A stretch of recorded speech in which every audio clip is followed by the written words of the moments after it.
Ibu bapak saudara terkasih dalam nama Tuhan kita Yesus, semangat pagi. Bertemu kembali di channel Rionando Butar-Butar dalam khotbah 5 menit aja atau kolima untuk renungan harian. Renungan pada hari ini saya ambil dari kitab Wahyu pasal yang ketiga ayat yang ketiga. Demikian kesaksian firman Tuhan.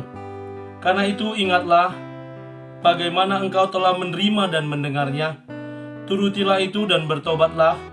Karena jikalau engkau tidak berjaga-jaga, aku akan datang seperti pencuri, dan engkau tidak tahu pada waktu manakah aku tiba-tiba datang kepadamu.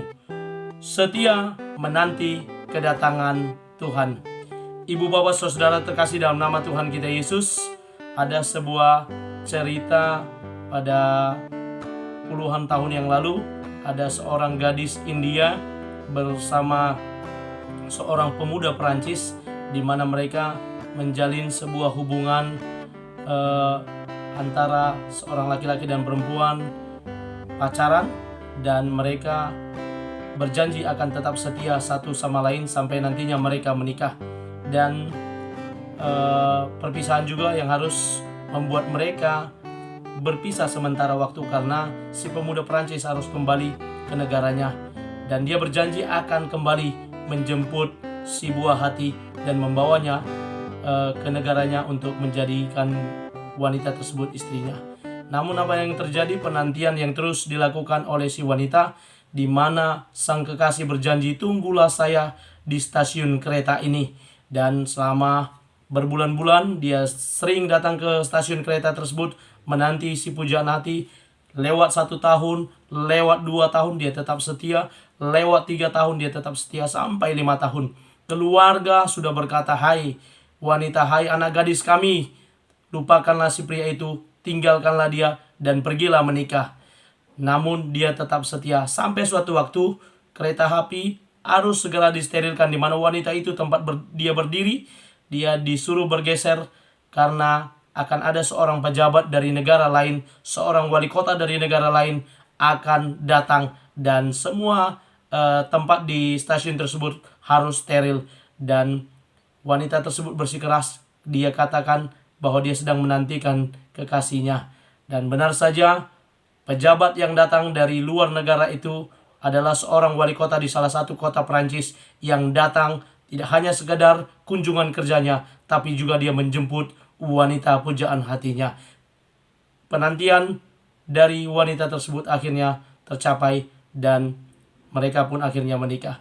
Ibu bapak saudara terkasih dalam nama Tuhan kita Yesus, bagaimana penantian yang dikatakan dalam nats ini yang sudah saya bacakan di tengah-tengah kita, bahwa Yohanes ketika menerima wahyu dari Allah, di mana dikatakan bahwa orang-orang percaya, orang-orang Kristen harus setia dalam penantiannya. Kenapa?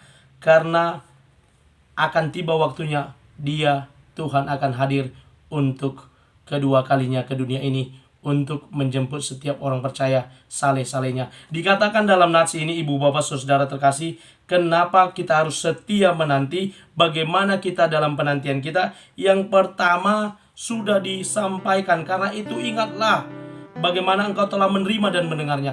Ketika menerima dan mendengarnya, maka turutilah. Yang pertama, turutilah apa yang dikatakan.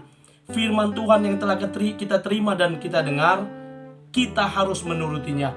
Ketika kita mendengar firman Tuhan, kita diminta untuk bertobatlah jika kita patut untuk bertobat dari segala perbuatan, dari segala pelanggaran kita yang tidak layak, tidak berkenan di hadapan manusia, terlebih lagi di hadapan Allah. Kita diminta untuk bertobat. Dalam masa penantian itu, kita harus meninggalkan hal-hal yang tidak baik dan benar.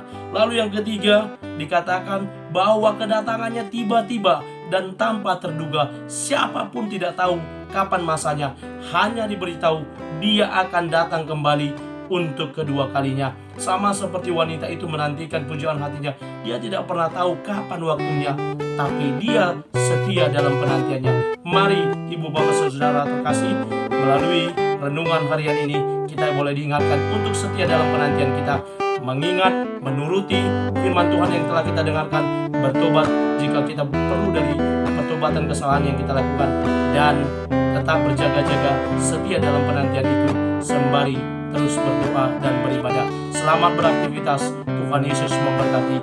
Shalom.